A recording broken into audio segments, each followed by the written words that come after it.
बारामतीत अजित पवारांच्या मृतदेहाचं पोस्टमॉर्टम सुरू असताना केंद्रीय स्तरावर हालचाली, VSR कंपनीला वाचवायचा प्रयत्न, रोहित पवारांचा गंभीर आरोप.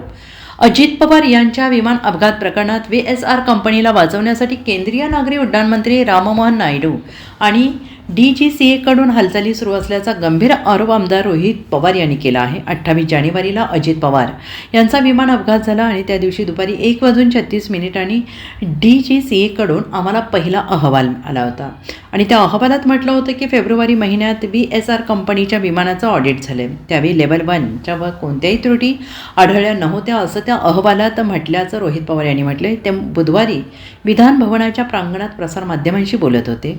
अजित पवार यांचं शव रुग्णालयात होतं. त्यांचं शवविच्छेदन सुरू होतं तेव्हा DGCAने हा अहवाल दिला होता. त्यामध्ये VSR कंपनीला क्लीन चिट देण्याचा प्रयत्न झाला. तेव्हा विमानात लेव्हल 1 प्रकारची कोणतीही त्रुटी नसल्याचं म्हटलं होतं. आम्ही ज्या व्यक्तीचा राजीनामा मागतोय ते केंद्रीय नागरी उड्डाण मंत्री यांनी 28 जानेवारीला एक वक्तव्य केलं. त्यांनी VSR कंपनीच्या लेअर जेट विमानात सुरक्षेच्या दृष्टीने कोणतीही त्रुटी नसल्याचं म्हटलं होतं. त्यावेळी ते विमानाच्या पायलटबाबतही बोलले होते. DGCAने त्यालाही क्लीन चिट दिली. याकडे रोहित पवार यांनी लक्ष वेधण्याचा प्रयत्न केला. काल DGCAचा जो अहवाल आला तो म्हणजे नखा एवढं यश म्हणावं लागेल, कारण त्यामध्ये VSR कंपनीला पळवाट शिल्लक ठेवली आहे.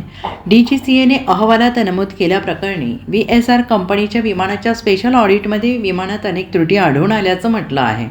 विमान उड्डाणापूर्वीचे एअर वर्दिनेस प्रमाणपत्र, एअर सेफ्टी, फ्लाईट ऑपरेशन अशा सर्वच पातळ्यांवर त्रुटी आढळल्याचे DGCAने म्हटलं आहे. पण तुमच्या हलगर्जीपणामुळे आमचा नेता गेला. आज तो नेता उपमुख्यमंत्री होता, पण तो लोकांच्या मनातील मुख्यमंत्री होता. आमच्या महाराष्ट्राचा मोठा नेता तुमच्यामुळे गेला असं रोहित पवार यांनी म्हटलेलं आहे. याच्यामध्ये 28 जानेवारीला DGCA कडनं हा अहवाल त्या ठिकाणी दिला गेला. म्हणजे ऍक्सिडेंट झाल्या त्याच दिवशी हा अहवाल आला होता. 28 जानेवारी 2026 1:36 दुपारचा. याच्यामध्ये त्यांनी असं लिहिलंय की the last regulatory audit carried out by DGCA in the month of February 2025 no level 1 findings were issued. म्हणजे 28 जानेवारीला जेव्हा दादांचं शव हे हॉस्पिटलमध्ये होतं, पोस्टमॉर्टम त्यांचा सुरू होता, अख्खं महाराष्ट्र त्या ठिकाणी दुःखाच्या डोंगरामध्ये दुःखात त्या ठिकाणी होतं, त्यावेळेस यांनी हा रिपोर्ट काढला आणि ह्याच्यात सांगितलं नाहीतर तिथं VSRला क्लीन चिट देण्याचा पहिला प्रयत्न हा 28 जानेवारीला त्या ठिकाणी झाला. याच्यामध्ये सांगितलं होतं लेव्हल 1चं कुठेही काय त्या ठिकाणी अडचण आम्हाला जाणवली नाही. त्याच्याच बरोबर ज्या व्यक्तीचं आम्ही राजीनामा मागतोय ते म्हणजे या देशाचे एव्हिएशन मिनिस्टर. त्यांनीच 28 तारखेला एक स्टेटमेंट दिलं, no safety concerns with Learjet aircraft VSR ventures असं एव्हिएशन मंत्र्यांनी त्या ठिकाणी सांगितलं. आणि डिटेलमध्ये वाचायला गेलो तर director general of civil aviation has thoroughly checked and all approvals were given. कुणाला? VSRला. The organisation VSR ventures also seems to have undergone an assessment last year. हे त्या ठिकाणी सांगण्यात आलं. पायलट बद्दल पण ते तिथं बोलले. म्हणजे त्याचा अर्थ DGCAने क्लीन चिट दिलीच, पण त्याच्याच बरोबर ज्या मंत्र्यांचा आम्ही राजीनामा मागतोय आणि मागतच राहणार जोपर्यंत मिळत नाही त्या व्यक्तीला सुद्धा VSRला दुर्दैवाने त्याच दिवशी तिथं क्लीन चिट दिली. आता तुम्ही म्हणाल की काल जो काय अहवाल हा DGCAचा आला, काही प्रमाणात आपल्याला यश मिळालं, काही प्रमाणात यश मिळालं, पण ते नखा एवढं. ते काय हे मी तुम्हाला सर्वांना सांगतो.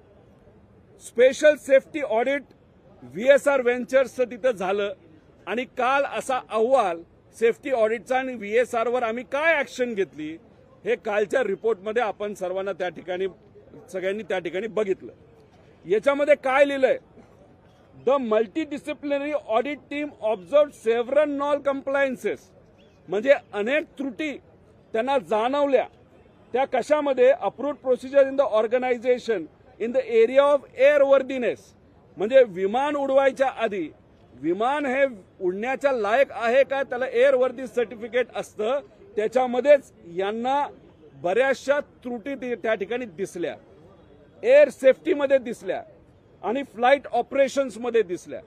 म्हणजे आम्ही प्रेस कॉन्फरन्स घेऊन तुमच्या माध्यमातून, मीडियाच्या माध्यमातून लोकांपर्यंत, इन्व्हेस्टिगेशन एजन्सीज पर्यंत, डीजीसीए पर्यंत जो ज्या विषय घेऊन पोहोचण्याचा प्रयत्न करत होतो तेच विषय यांनी या रिपोर्टमध्ये घेऊन सांगितले. हो, व्हीएसआरच्या बाबतीत तिथं नॉन कम्प्लायन्स होता. अरे तुम्ही आता बोलताय नॉन कम्प्लायन्स होता, पण आमचा नेता गेला ना. या महाराष्ट्राचा एक मोठा नेता जो आज उपमुख्यमंत्री असला, पण लोकांच्या मनामध्ये तो आज मुख्यमंत्री होता आणि उद्या तो 100% मुख्यमंत्री बनू शकला असता, असा आमचा मराठी नेता आज दुर्दैवाने नाही. आणि या रिपोर्टमध्ये तुम्ही म्हणता हो व्हीएसआर या कंपनीच्या प्रोसिजरमध्ये नॉन कम्प्लायन्सेस होते. Bureau report, SPN Marathi, Mumbai.